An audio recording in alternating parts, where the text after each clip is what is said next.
it says the red spectral line of lithium occurs at 671 nanometers. Calculate the energy of a photon of this light. So again, I've underlined what I'm looking for. I've circled what I'm trying to find. So I'm just going to write down. I know that nanometers is a measure of wavelength. So even though it doesn't really say anything about wavelength, I'm going to know if it gives me a unit of length, it's going to be a wavelength. So it's going to be 671 nanometers. And I know that this problem is asking for an energy calculation. I know I have two equations that I can do this. So obviously I'm looking for E photon, but remember, it doesn't really matter. It's the same equation. So E photon equals HV. V stands for frequency. I have to find at some point a frequency.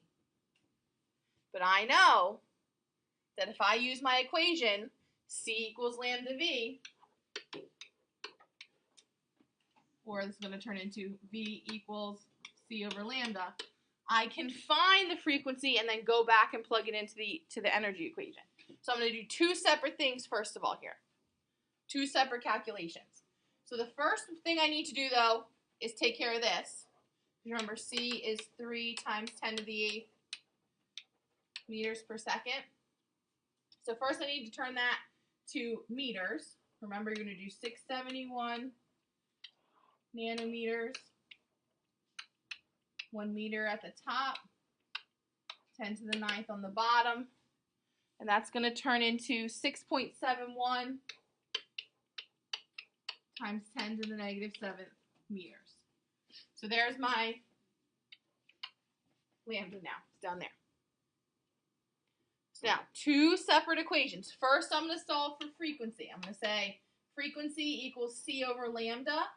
So C is 3 times 10 to the 8th. Lambda is 6.71 times 10 to the negative 7th. So I'm going to divide those two and get 4.47 times 10 to the 14th, second to the negative 1st. This number is now the frequency. So I can go back and plug that in right there. Now I have an energy that I'm looking for. I have a frequency. The last thing in that equation I'm missing is H, but remember that's just a known. 6.626 times 10 to the negative 34th joule seconds.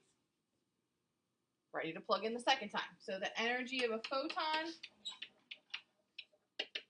equals 6.626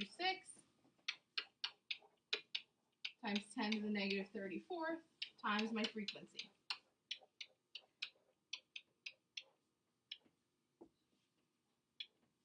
So when I solve that, I'm just going to multiply, make sure I'm putting it in my calculator correctly.